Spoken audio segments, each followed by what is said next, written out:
My name is Riya Kumar. I am 26 years old, and I work as a freelance digital illustrator. In order to save on rent, I'm currently living with my parents, which brings lots of issues. My family and I have had a strained relationship since I was young, and I often felt singled out. And our mother is strong, leaving me feeling as though I had no place within the family, especially the alliance between my older sister, Becky. Becky is 2 years older than me, and my parents have always favored her. It seems to me that I was nothing more than a nuisance in their eyes. "When are you going to move out?" they would ask. "Why do I have to?" "Because you're a nuisance." They would smirk and laugh at my discomfort. "I'll move out eventually. I just need to get my work going a little better first." "That's not our problem. You just can't cut it, can you? All you do is sit at home all day, not even bothering to put on makeup or dress up. You've never even had a boyfriend. And to top it off, you're a freelancer. You're basically a loser in society." The relentless verbal attacks ate away at my spirit. "Being a freelancer means I can work at my own pace. There are plenty of good things about it." "What are you even talking about? All you do is hole up in your room all day, probably just playing video games," they'd accuse, never giving me a chance to explain. Eventually, Becky would conspire with our mother, who was quick to join in. "I agree.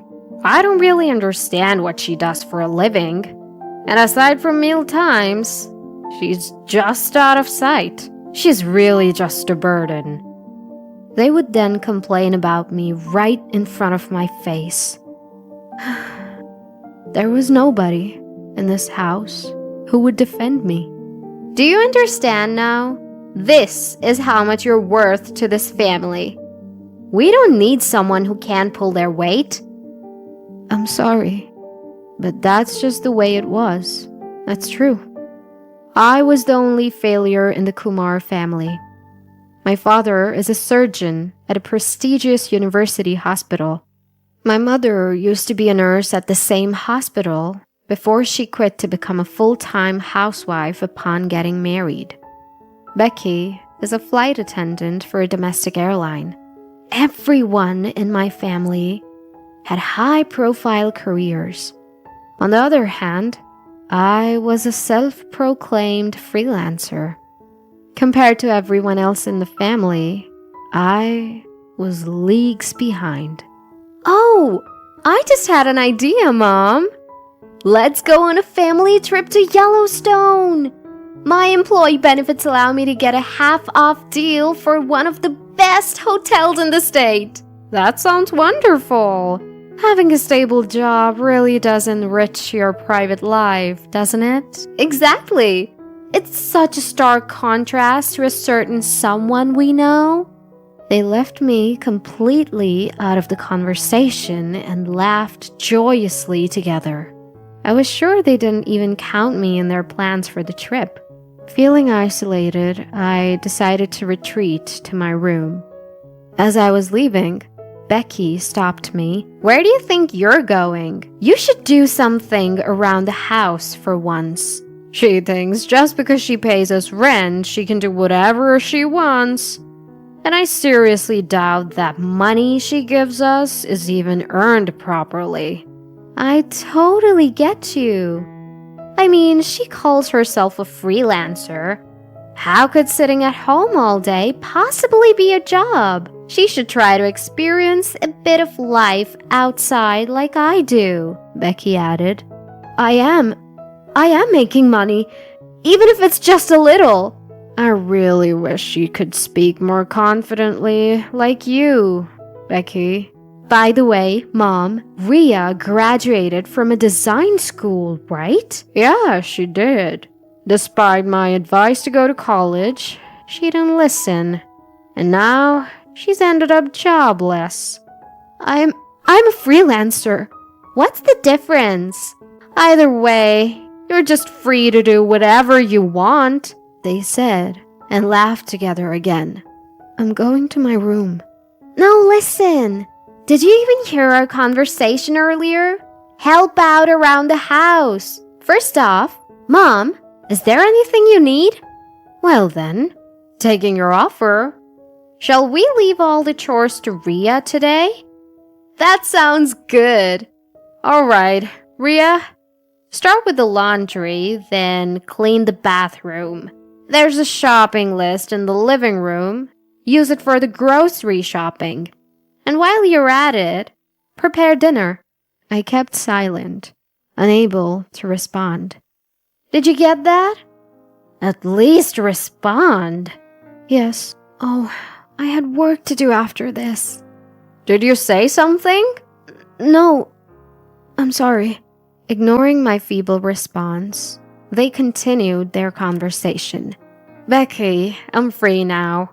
Shall we go out and eat something delicious for a change? Sounds good. They seemed to be heading out for a meal, nonchalantly leaving the housework to me. But what about my dinner? Oh, goodness, are you serious? You should figure that out yourself. You really can't do anything on your own, can you? Maybe today will be a good chance for you to become a little more self-sufficient. They sneered and ridiculed me. I stayed silent, and they left the house. I, left behind, decided to just do as I was told. I hardly ever do household chores, but I managed to finish everything except cooking by referencing videos. Oh, it's already this late. I have to go shopping soon and finish up my illustration. It feels like it's been a while since I went outside. The fresh air tasted good. It's completely different from inside the house. I opened the map app on my smartphone and searched for a nearby supermarket. As I was walking along the road, a man passed by. Then, for some reason, he started following me. Excuse me. Suddenly, he tapped my shoulder and spoke. Yes, what can I do for you? My voice unintentionally cracked. Embarrassing. No, I just thought, you're beautiful. A typical pickup line I've heard before. Am I being hit on? I'm sorry, if you're trying to pick me up, please try someone else. It was my first time being hit on, and I was so nervous that I stuttered out a response. No, it's not a pickup. I thought your facial features are beautiful. What? Actually, I'm a freelance stylist. I love coordinating everything from makeup to haircuts, and I'm pretty good at it. Until recently, I was working for Hollywood stars. As he said this, he handed me his business card. On it was written, Freelance Stylist, Nick Kumar. Why would someone as amazing as you talk to someone like me? Well, this might be embarrassing, but when we passed each other, I was struck by a thought. I might be rude, but I think you'll transform if I coordinate you. No, that's not possible. Won't you trust me a little? I thought he was joking at first, but his eyes were serious. He seriously wants to style me. Are you sure I'm the right person? I asked again, without confidence. Of course, my fashion studio is right there. Can you come over now? It'll only take about 30 minutes. 30 minutes. To be honest, I was scared to think about my mom and sister being home when I returned. But I don't want to waste this opportunity, so I decided to accept. Yes, I can manage that. With that, we headed for his studio. The stylist was really done in 30 minutes, just as I thought. You are really beautiful. When I was handed a mirror and looked into it, I saw a stranger I didn't recognize. My eyes were accentuated and my nose appeared high. My hair was curled vertically, and most importantly, my entire face looked bright. Wow, right? You're the most impressive among recent models. You are really beautiful. Oh, but it's past 30 minutes now. You should head home. In his excitement, he had started talking informally. Thank you so much. I bowed deeply. At that moment, my handmade business card fell out of my breast pocket.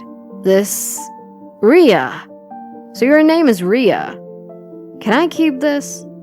But the illustration isn't really well drawn. I draw as a hobby, hoping to someday make a living out of it. As I explained, Nick was checking my business card with a serious gaze. This is professional level. Wow, impressive. That's a skill I don't have. Nick praised me sincerely. His words made me happy, and I gave him that business card. We chatted for a while after that. Before I knew it, another 30 minutes had passed and I was in a rush. We exchanged contact information and parted ways for the day. I started walking back towards the supermarket. When I finished shopping and got home, there was nobody home. Just as I was feeling relieved, I began to prepare dinner for my family, who could come home at any time, as instructed.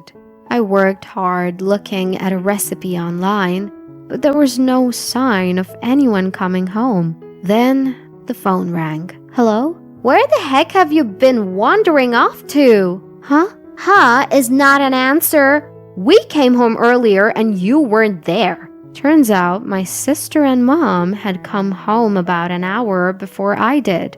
I'm sorry, I got held up shopping. No.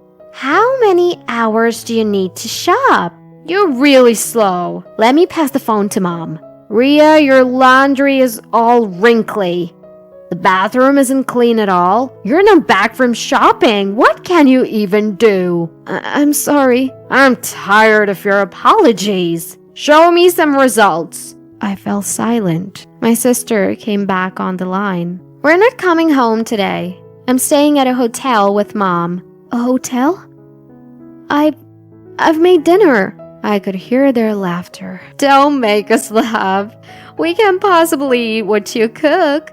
The hotel we're staying at has a restaurant run by a famous chef. You just eat your own cooking. Oh, and we almost forgot to mention, starting next month, you need to contribute an extra $300 to the household expenses. It's stress money for dealing with you. Bye. With that, they hung up the phone. I put in so much effort to cook. I cried for the first time in a long while. As I was getting ready to eat, the notification light on my smartphone came on. The screen displayed Nick's name.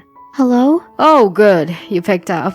The call was about him asking me out. I, who had never dated a man before, thought it over and, after some hesitation, decided to accept his invitation. We continued our conversation over the phone, and before I knew it, I was voicing my complaints about my home. That sounds terrible. It's not fair to you, Ria. Are you alone right now? Yes. It seems like no one is coming home today. I see. I'd like to talk to you in person. Can you come to the park nearby where we passed each other earlier today? Yes. That's fine.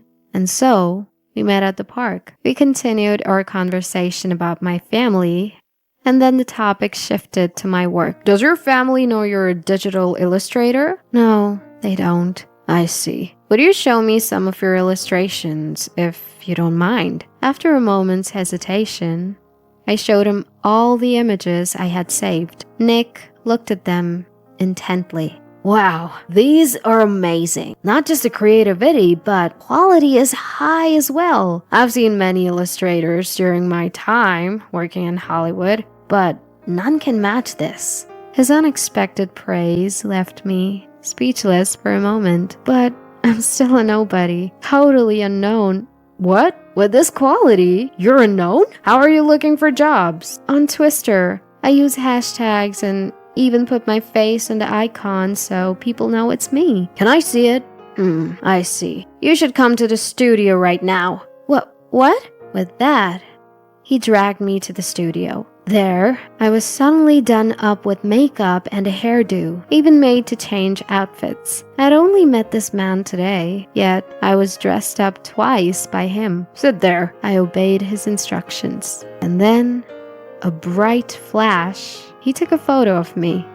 Set this as your Twister icon and write something like this. Oh, okay. I did as he told me, and when I closed the app, my phone rang. I'm sorry, excuse me for a moment. Hello? Oh, Ria? We're going on a 3-day, 2-night trip to Yellowstone from tomorrow. Wait a second, I haven't heard anything about this. Ignoring my protest, she told me, well, that's the plan. Don't be late, and hung up on me. Are you okay? Yes. I relayed the content on the call to him. I see. It's clear they're picking on you. It's obvious they're excluding you. Normally, they would tell you the destination and details, right? Yes, they would. Nick pondered for a moment and said, That's it. I've got a great idea, Ria. Let's go to Florida on the first flight tomorrow morning. Out of the blue, he came up with a wild idea. What? To Florida? Yes, Florida.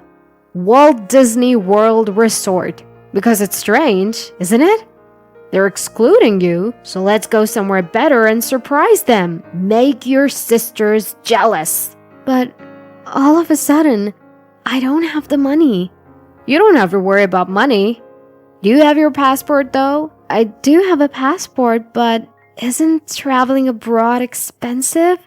I told you before, I've been working in Hollywood, so I have plenty of money. I've been saving it without anything particular to spend it on. Do you want to go, Ria, or not? Well, I do want to go. Then it's settled. We're off to Florida tomorrow. Oh, and by the way, I noticed you're getting a ton of notifications on your phone. Is everything okay? Huh? I saw a barrage of likes and new follower notifications on my Twister post. Among them were some job offers too. What's this? Is my Twister post going viral? Nick replied to my surprise. Ria, your illustrations are more valuable than anyone else's. You just didn't know how to brand yourself. With a little ingenuity, like now, everything just falls into place, right? Amazing. With an idea I could never come up with, my followers had exceeded 1,000, and they were still increasing. People are simple. If the visuals are good, they're attracted. Ria, you have potential in both your looks and art. You just haven't noticed it. It's a waste not to use it. No one had ever said such things to me before. Up until now, my life was filled with derogatory remarks about being a freelancer, being useless. But this man was different. I began to believe that, thanks to him, I could change something. Thank you so much. I've suddenly got a lot of work requests. I'll be busy. Sure, for now. Let's enjoy our trip to Florida from tomorrow. Yes. My clouded heart was clearing little by little. And before I knew it, I was looking forward to the sudden trip the next day. The next morning, we met at the park and headed to the airport. After a 3-hour flight from JFK, we arrived at Orlando International Airport. Wow, this is amazing! Excited about my first time taking the plane. And I was taking photos when my phone rang. Hello? Hi, Dad! Where are you? We're going to depart soon! It was a wrong call from Becky to my father. Becky, it's me, Ria. Huh? Why would you answer? Wait, this is your number. I'll hang up, okay? Why are you the one to hang up? You're so cheeky. I'm sorry. By the way, we've moved the trip to Yellowstone to tomorrow. We're staying at a 5-star hotel today. Mom was thrilled when I said I'd cover all the costs. She said it's different from her incapable sister. I see. Unlike you, freelancing or whatever, I actually work and earn my money. Well, just live your miserable life. Bye. With that, she hung up laughing. Seeing me a bit down, Nick asked, Rhea, would you like to work in America? What? This man sometimes says something extraordinary. Ha, just as I thought you'd react. Actually, a friend from my Hollywood days is working on a CG animation and they're short of illustrators. I've introduced you and they really want you to join them. I couldn't grasp the situation, but Nick continued to explain. Rhea, your illustrations will be used in Hollywood. Plus, the pay is really good. They promised over $200,000 annually. What? 200,000? And in Hollywood? Yes, Rhea. Your worth has been acknowledged. You won't be treated as incapable in that house anymore. You, Rhea, who is not confined to just America, are recognized by the world. Hearing this, something inside me burst with shock. Before I knew it, I was apparently laughing with an innocent smile that was unprecedented for me. I'd take that offer. Thank you so much, Nick said with a bashful smile. Great, I'll let them know your answer is yes. But that facial expression, it's not fair. You're incredibly cute. Watching Nick cringe with embarrassment, I found myself genuinely delighted. We took a taxi from the airport and arrived at the hotel that Nick had booked. The exterior clearly marked it as a luxury hotel. Its grandeur was breathtaking. Wow, this is amazing. I thought we might as well splurge, so I booked the most expensive room, Nick said with an innocent smile. The most expensive? How much is it, by the way? I cautiously asked. Well, since I booked a suite, maybe it's around $20,000 per night. He answered nonchalantly, but the price was far beyond my comprehension. What?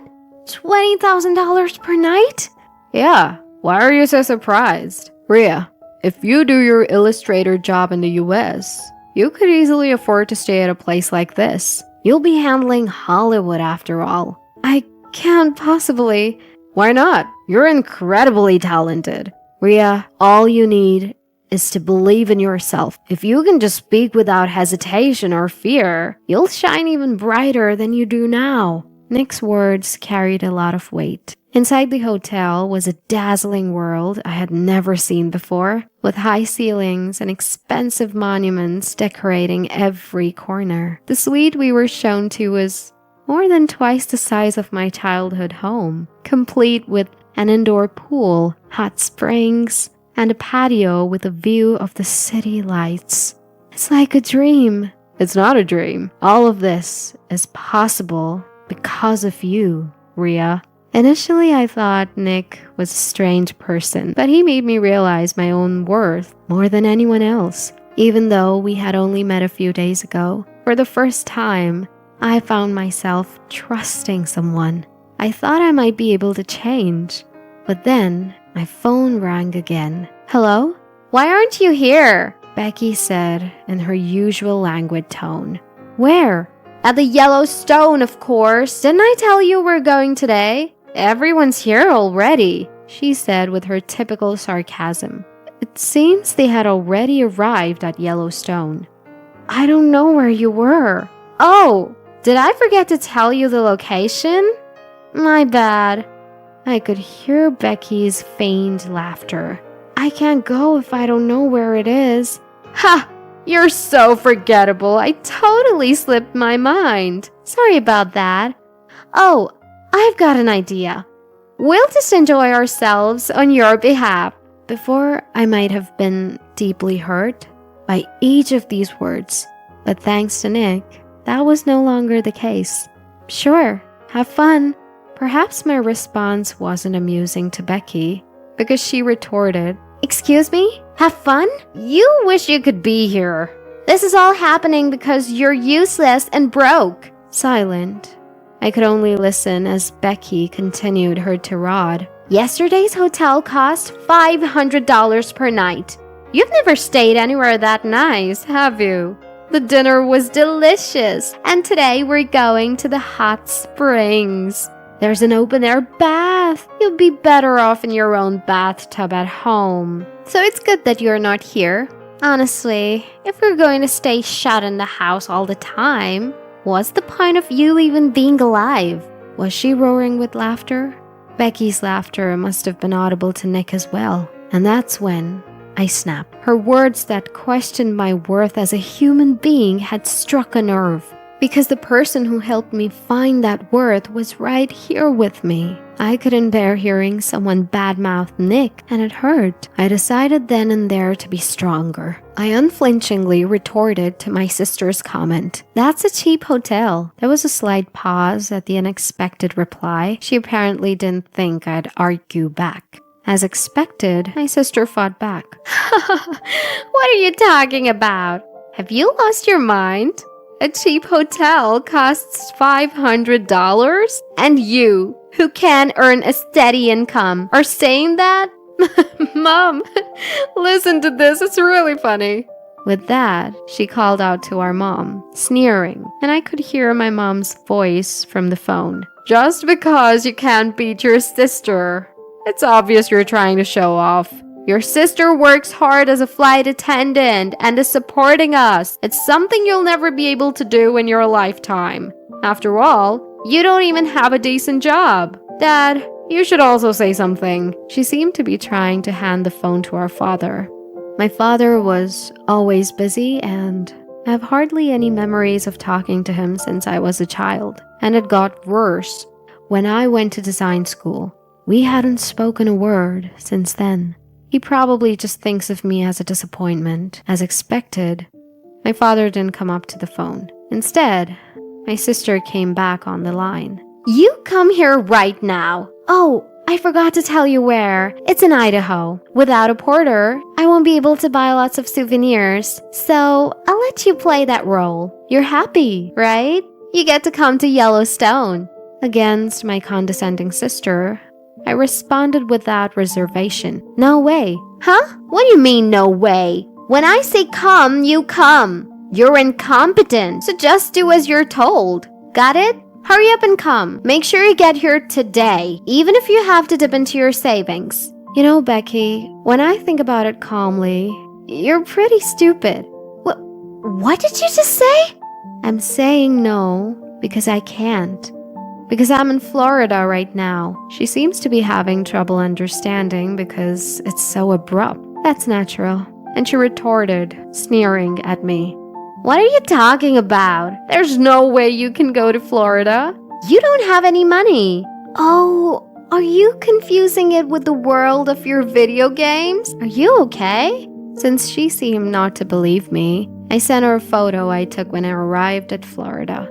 I just sent you a picture. There seems to be quite a stir on the other end of the international call. Wait, Mom, Ria's saying something weird, and she even sent a picture. What is it? Listen carefully to what she says. This is definitely a stolen picture. I won't be fooled, since she still didn't believe me.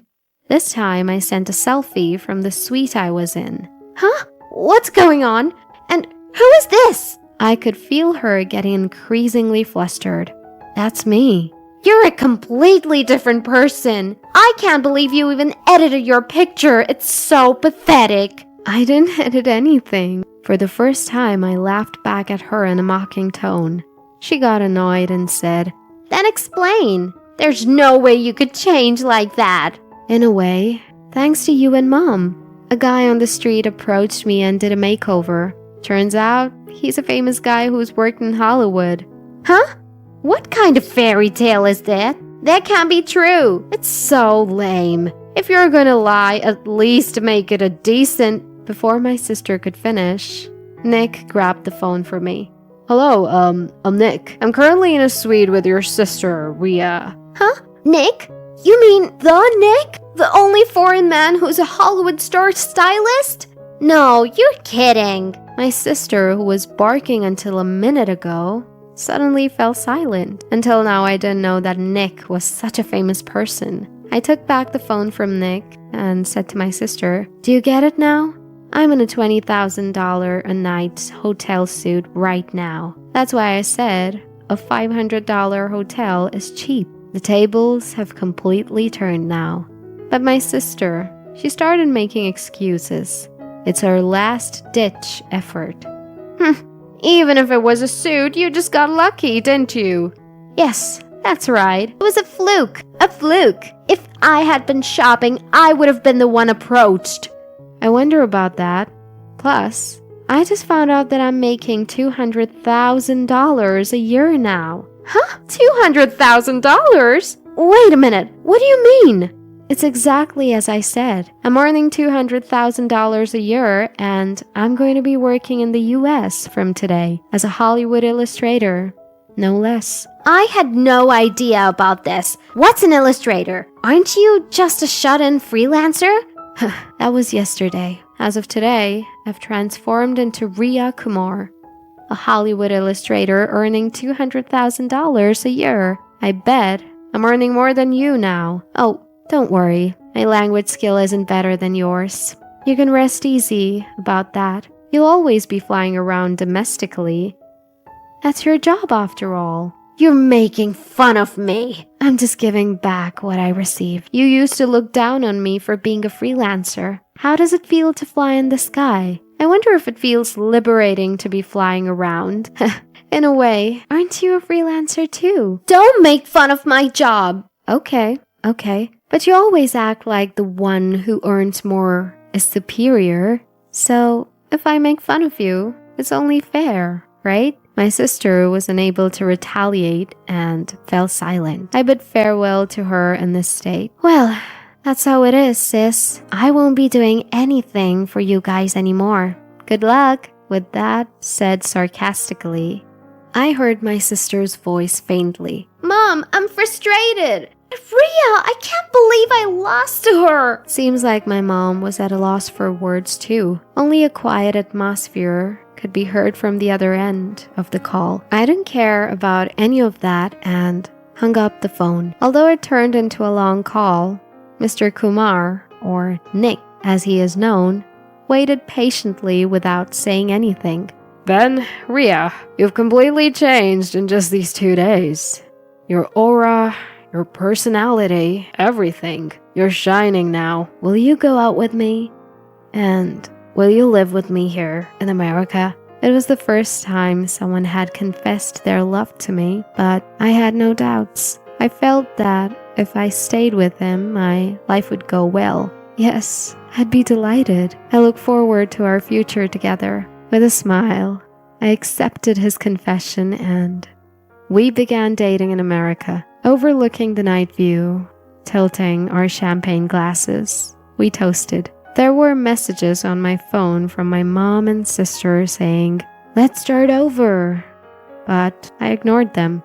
From then on, both our work and private lives went smoothly, and a year later, we got married. I've gotten used to live in America, and I'm full of life now. It's all thanks to him. I vowed to do my best in life so as not to betray his expectations. My lovely granddaughter, Sophia, was set to get married. She had chosen a partner who was none other than a self-made company president. Overflowing with joy at the prospect of seeing Sophia in a wedding dress, I made my way to the venue. However, an unexpected event awaited me there. My son, Kyle, and his wife, Rachel, confronted me with unexpectedly harsh words. Kyle, in a very stern tone, said to me, "Being poorly educated is a disgrace. Leave this instant." Rachel stood by his side, with a disdainful attitude, adding, "You don't belong here. If you care about Sophia, please, just go home." I was taken aback by their sudden words, and was momentarily speechless. Looking at them, I realized they both stood firmly behind what Rachel was saying. In the upper echelons of society, like company presidents and their associates, a mother like me, who makes a living farming, was considered out of place. They strongly preferred not to publicly acknowledge me as a relative, and their feelings were clearly transmitted. To them, someone like me, engaged in agriculture in the countryside, was nothing more than an embarrassment. My hands trembled, my mind was in turmoil, and my head felt blank, unsure of how to react. As I stood there, paralyzed by shock, my son and his wife, reveling in a sense of superiority, attempted to forcibly remove me from the venue. However, their actions were too conspicuous, causing people near the entrance to start murmuring, and this unrest soon spread throughout the venue. I feared ruining Sophia's precious wedding and was determined to avoid that at all costs, despite the heaviness in my heart. With a heavy heart, but resolutely, I quietly agreed. Understood. I replied quietly, yet firmly. My voice was frail and small, but it seemed to be captured by the people in the venue. For a moment, the surroundings fell silent, and a hush spread. Then, as if breaking the silence, the sound of chairs scraping against the floor began to echo. My name is Linda Morris. I live in a typical countryside area, rich in nature and a bit away from urban regions. This year, I'm turning 60 and make a living as a full-time farmer by myself. Every day, I till the farmland and live off the sales of corn and vegetables I grow there. Originally, the farming done by my late husband's family became the center of my life. When I married into the Morris family decades ago, I took over the agricultural work of my husband's family home. In my family, there wasn't a specific job passed down through generations. So, at first, I was unfamiliar with the knack for farming and experienced many hardships. Even something as simple as watering has its profound complexities. My husband and in-laws always treated me warmly and taught me how to manage the farmland. The cycle of work changes throughout the year, planting in spring, harvesting vegetables in summer, grain harvesting in autumn, and preparing for the next spring and winter. The daily minutiae of changes are hard to notice, but at harvest time, the accumulated efforts take shape visibly. I've come to deeply understand the allure of farming and the fulfillment it brings. Back then, I believed the happy days spent with my husband and in-laws would last forever. However, not long after Kyle was born, my husband fell seriously ill. I vividly remember how exhausted my in-laws and I were, juggling the care of a newborn, managing the fields, and the devoted nursing of my husband. As a result, on a lonely day with the winter snow piled high, my husband, unfortunately, passed away. The sorrow of that time was profound, and everyday life was unbearably painful. Unable to consider marrying again, I was immersed in deep grief over the loss of my husband, but my in-laws and the people in the community earnestly comforted and supported me. Watching little Kyle grow a bit each day, becoming stronger and more robust, frequently brought me solace. Overcoming these hardships, I joined hands with my in-laws, vowing to continue farming while raising Kyle to be a responsible individual. Being a single parent, I couldn't afford to be a burden on my son. I wanted Kyle to study hard and support him in achieving the future he desires. My in-laws fully supported this decision, sparing no effort in providing all the necessary assistance for his education and future. Whenever Kyle wanted to attend tutoring, we supported him, and in middle and high school, we encouraged him to focus more on extracurricular activities than on helping out at home. Amidst these conditions, Kyle expressed his desire to go to college. Everyone is going to college. I feel like I'll be left behind if I don't go too. I answered with understanding. Yes, these are the times we live in. Having graduated from high school young and married early, I wasn't very familiar with college life. However, I often heard from people around me that graduating from college is common these days.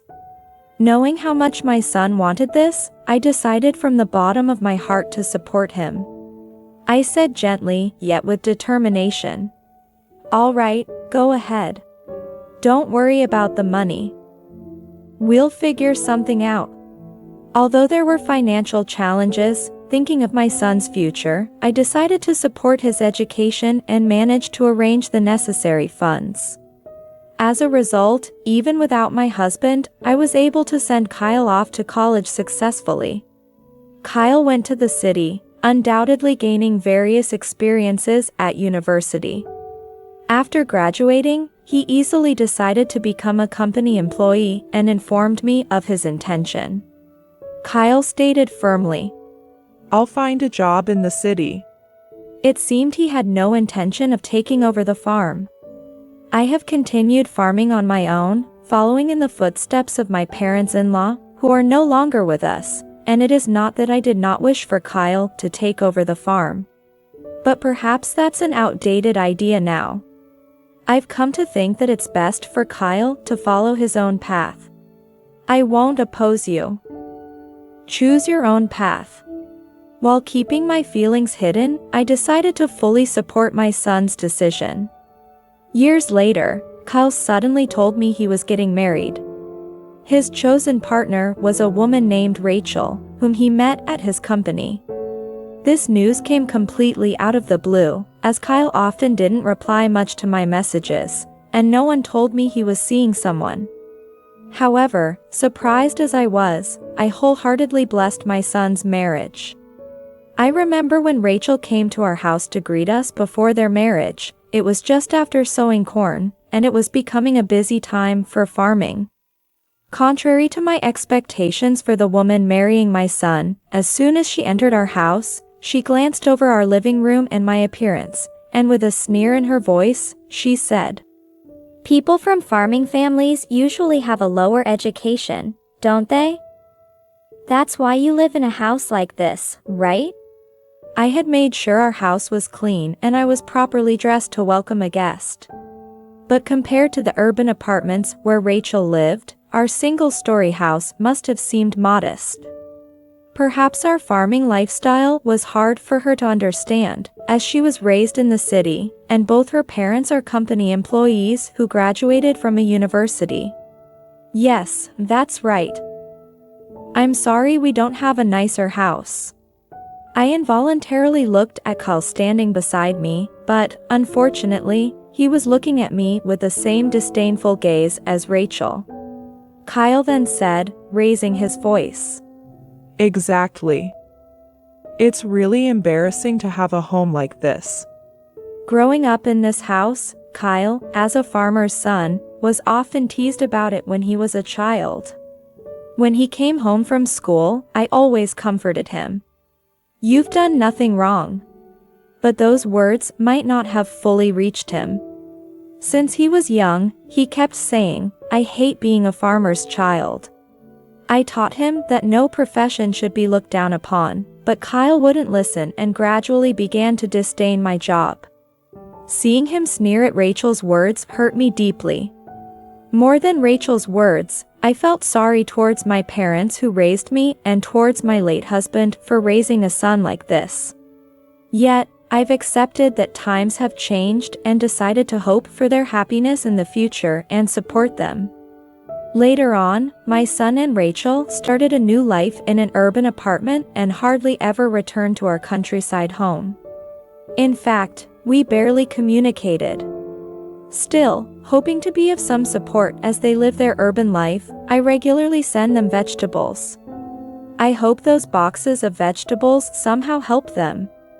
It's sad not to get a word of thanks, but my purpose in sending them isn't to be thanked. I don't want to impose as a mother-in-law or interfere more than necessary.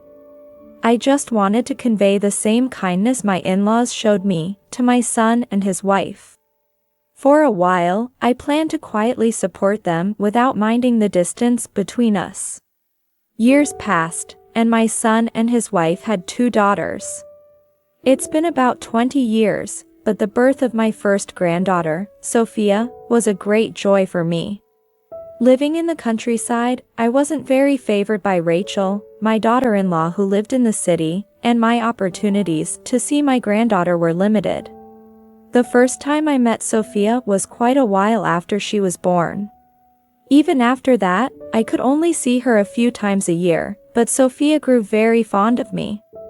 Sophia was a kind-hearted and gentle child. She would light up at the sight of the vegetables I sent, and on behalf of her parents, she would express her gratitude.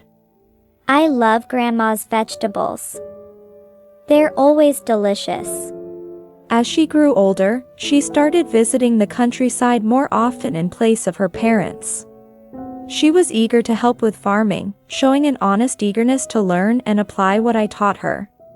As I got older and the work became more challenging, Sophia's help was truly appreciated. However, it seemed that Kyle did not approve of Sophia's activities in the countryside. I heard he would scold her in a displeased manner every time she returned. It appears Kyle would say in a stern voice, Farming is for people with low education. You should quit it. Sophia was puzzled but replied, But It seemed she was deeply hurt by these words, but her kind heart couldn't muster a rebuttal. When she next visited my home, she explained the situation while repeatedly apologizing. I too was deeply hurt by my son's words, unable to counter them. Indeed, I have a low education level, and I can't change the reality that my son dislikes farming. Accepting this reality, I go about my days. On a cool autumn day, as Sophia had grown into an adult, Kyle and Rachel returned to our countryside home after many years. I was genuinely surprised by this rare event of my son and his wife visiting this old house, but as a mother, I warmly welcomed their return. Kyle and Rachel appeared somewhat uncomfortable in this house filled with nostalgia. They carefully observed the house and, while dusting off the living room sofa, sat down with a bit of heaviness. They showed little interest in the tea I prepared with all my heart, seemingly frowning upon it. Despite my daily efforts to clean the house and choosing high-quality tea, it seemed they simply did not like it because it was a countryside home. Sitting next to such parents, Sophia looked as though she wanted to say something, yet appeared apologetic. To ease the atmosphere, I gently asked them the purpose of their visit. Sophia seemed to be searching for words, visibly nervous and struggling to start speaking. Grandma. Meanwhile, Kyle and Rachel sat in silence, a quiet tension hanging in the air. When I encouraged her to speak again, Sophia finally opened up. Actually, Grandma, I'm getting married. The news of my granddaughter's marriage was a very happy event for me. It's wonderful that Sophia has found someone to share her life with. Moreover, I was filled with gratitude that she made such an important report to me, despite the fact that we hadn't had many chances to meet. I offered my heartfelt congratulations. Sophia, congratulations. It's such wonderful news. After a while of silence, Rachel leaned forward and suddenly started talking enthusiastically. Listen, about Sophia's fiancé. Sophia's fiancé turned out to be a business owner, currently one of the most well-known figures in the industry. This marriage has led to Kyle's company striking a deal with him, rapidly elevating Kyle's status within the company, with a promotion also imminent. Rachel proudly spoke of her efforts in making Sophia study from morning till night, taking various classes, and attending a good university as having paid off. She boastfully declared her belief that education enriches one's life. Next to her, Sophia seemed somewhat uncomfortable talking about her own marriage, appealing to me with her eyes, looking apologetic. I felt that Sophia's modest and kind demeanor must have captured her partner's heart. I gave Sophia a look, signaling that everything would be all right. Afterward, Rachel continued to talk incessantly, spending dozens of minutes. Once Rachel's series of stories concluded, Sophia finally began to speak, getting to her original purpose. The main reason for her visit this time was to invite me to her upcoming wedding. While I smiled warmly at Sophia's excited demeanor, I was curious about Kyle and Rachel's reactions and watched their expressions. After Sophia asked me to attend her wedding, they frowned and began to express various opinions to Sophia. Sophia, you shouldn't make such unreasonable requests to your grandmother. Rachel emphasized how difficult my daily life was, speaking fervently about it. Although she spoke in a familiar tone, she had never once seen my day-to-day life. That's right, even traveling from the countryside to the city is tough. Kyle began to explain how difficult it would be to travel from our home to the wedding venue, based on his own experiences. Plus, you have to get new clothes for the wedding. Don't make her do something difficult. His words implied the assumption that I didn't own formal attire. Their words superficially contained concern for my health and situation, but actually, it was clear they did not want me to attend the wedding. Because Sophia's fiancé is a business owner, the wedding is expected to be lavish, with many notable people attending. My everyday life, spent in work clothes covered in mud from the rice fields, is the exact opposite of the sophisticated urban atmosphere. They are probably concerned that having a grandmother who lives such a rural life might disrupt their daughter's special day. However, it seemed Sophia visited to tell me about her marriage out of her own strong desire. Although her parents were still hesitant, Sophia persisted in persuading them and asked for my attendance at the wedding. Sophia looked nervous, but gathered her courage to ask. Grandma, will you come to the ceremony? While I was concerned about Kyle and Rachel's expressions, I couldn't miss my granddaughter's important moment. Of course, I'd be delighted to attend. I answered with a smile. Sophia showed such joy at my response. I'll make sure it's an absolutely wonderful wedding. She promised and then left my home. Despite some worries, I felt a sincere joy as I saw them off. On the day of the wedding, with the refreshing breeze of spring, I went to the venue alone. It seemed Kyle and Rachel were not interested in going together with me. They had previously expressed concern about me, but in reality, there had been no discussion about accompanying me to the wedding or consulting about what to wear. Especially since attire that matched the status of both families was expected at the wedding, I should have been mindful about choosing my outfit, yet I received no guidance. Eventually, I researched the venue's location myself and got there by using public transport and taxis. Fortunately, the venue was a well-known location in the area, so the taxi driver had no issues arriving on time. As for my attire, I wore a formal beige dress that I had at home. Even though we are farmers, our family has a long heritage, and we own many quality clothes, so I believed my outfit was appropriate. Kyle and Rachel, seeing me seated in the family area, looked displeased as if they hadn't wanted me to come. Their eyes seemed to convey, "I wish she hadn't come," or "We can't complain about her outfit." Kyle spoke in an apologetic tone. It must have been tough for you today, Mom. I responded with a smile. It's okay, it's a special day for my precious granddaughter. So, would you join us for the greetings? After that, Kyle and Rachel, as if nothing had happened, made a polite greeting to me and encouraged me to accompany them for the greeting rounds to the other guests. As Sophia's grandmother, I think I was able to greet everyone without embarrassment. However, I was left wondering if my son and his wife had forgiven me. And then, the long-awaited ceremony began, and the groom, Eric, whom I saw for the first time, was a fine young man who stood straight and wore his tuxedo splendidly. His demeanor of gently supporting a slightly nervous Sophia conveyed his sincere and warm character. Regretting not being able to greet Kyle and Rachel beforehand, I worried if being seen as an insincere grandmother would adversely affect Sophia.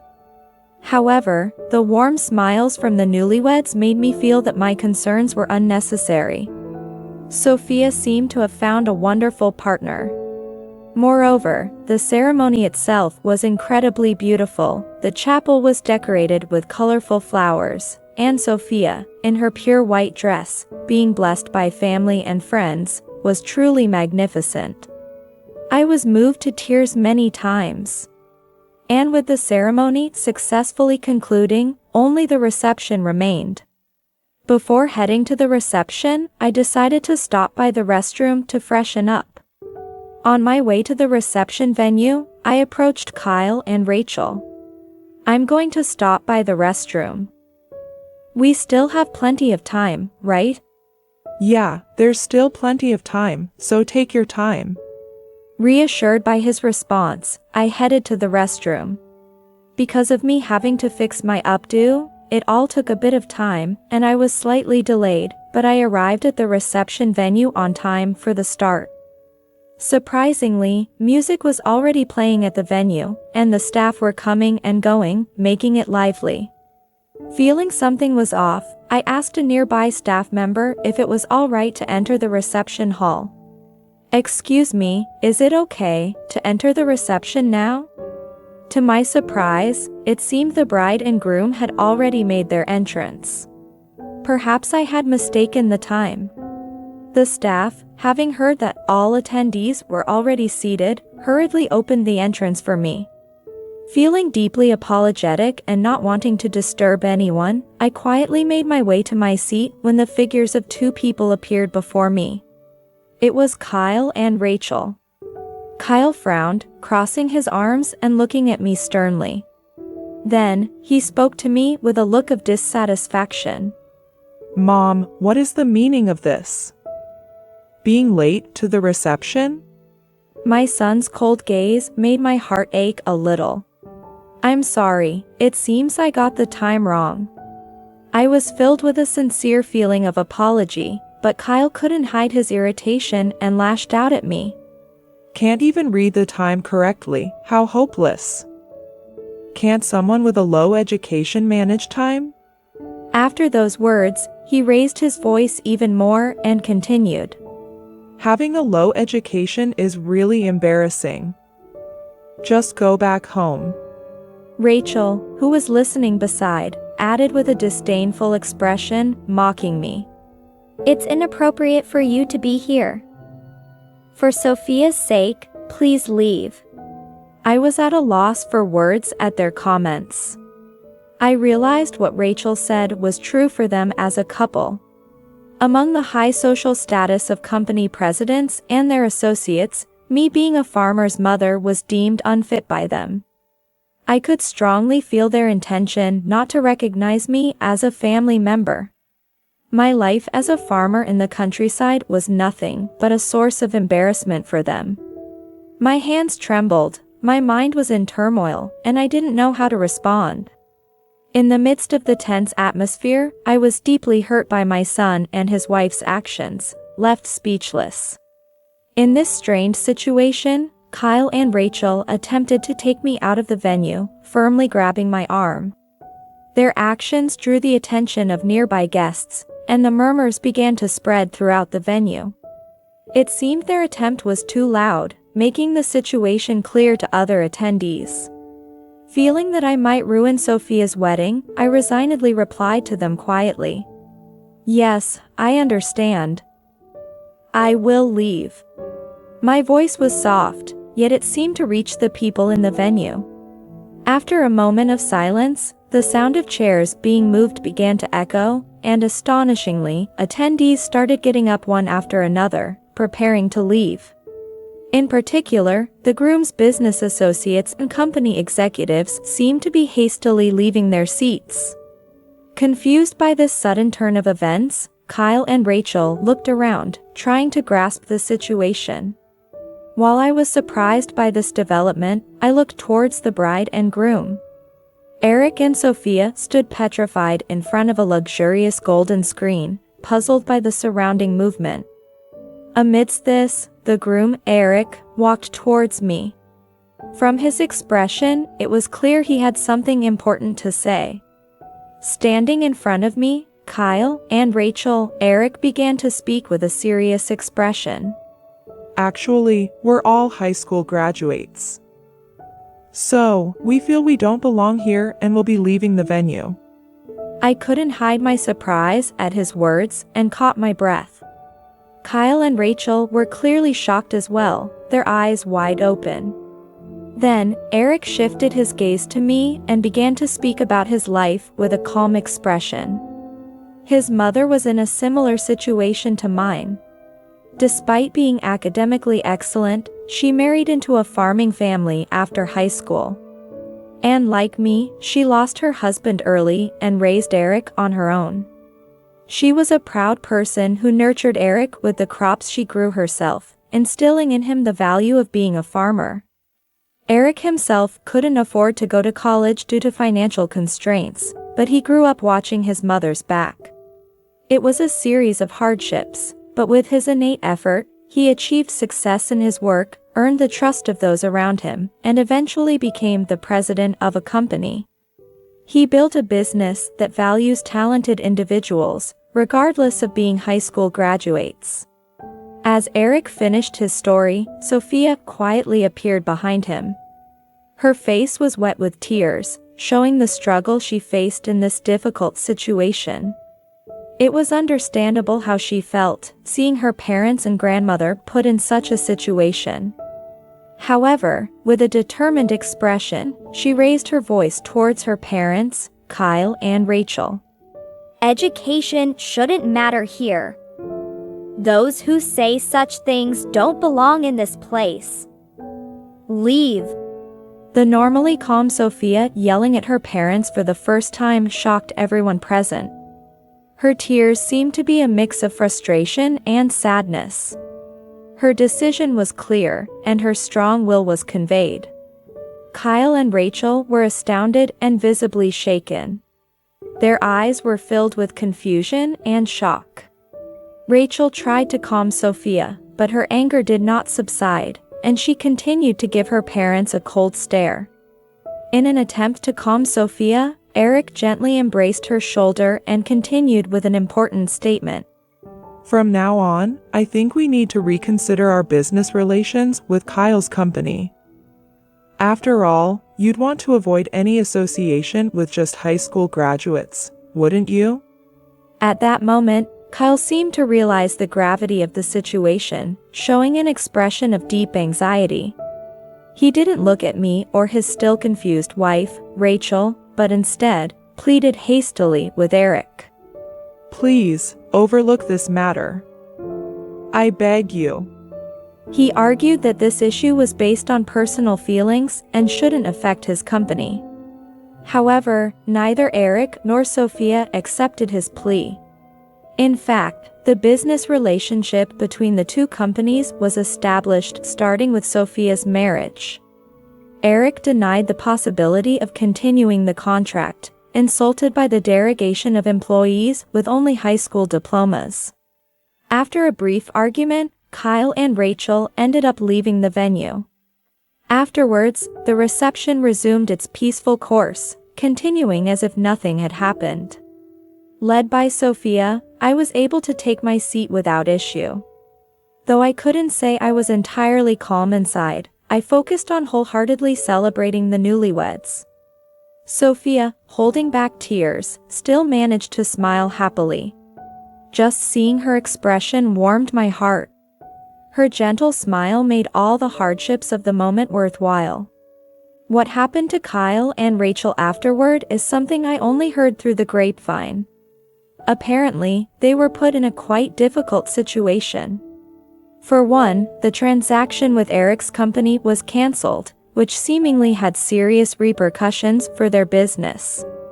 I heard that Kyle, who had been valued for his good relationship with Eric, was demoted due to the incident at the reception. The event likely spread throughout his company, possibly exacerbating his standing. Furthermore, the presence of company associates at the reception means the impact could be immeasurable. I decided that my relationship with Kyle and Rachel was beyond repair and stopped sending them crops as I used to. This might have been a significant blow to their household finances. The crops I provided were surprisingly expensive, sometimes becoming unaffordable depending on the season. In their household, they likely saved on the cost of these groceries I supplied and allocated it to other living expenses. Now, without my support, they probably find it challenging to maintain their previous standard of living. I heard that Rachel, who had been a full-time housewife after their marriage, started a part-time job to support their living.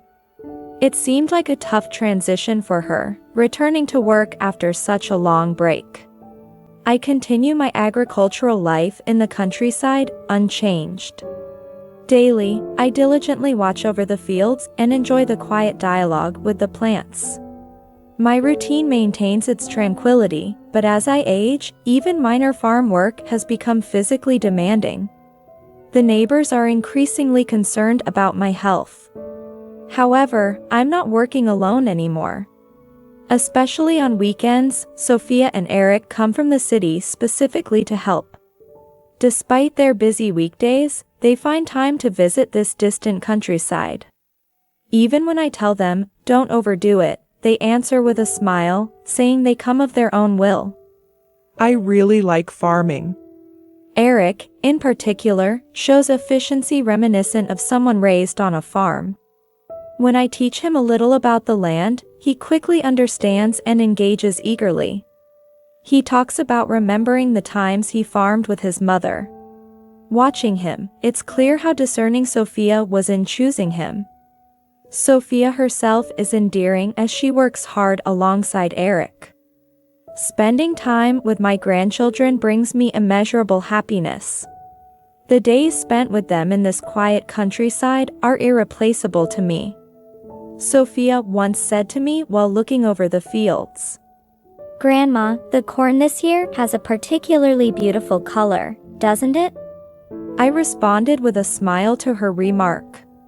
Yes, it really is beautiful. The harvest season is drawing near. The corn we three planted was about to be harvested soon. This year's harvest is especially abundant compared to the past, and watching the growth of all the crops and vegetables has been a joy. Seeing the corn shimmer in a beautiful hue gives me a feeling that this year's yield will be incomparably better than before. This year's harvest seems to hold a special significance for us. The joint effort with Sophia and Eric seems to have breathed new life into these fields. Their help is why we can look forward to such a wonderful harvest.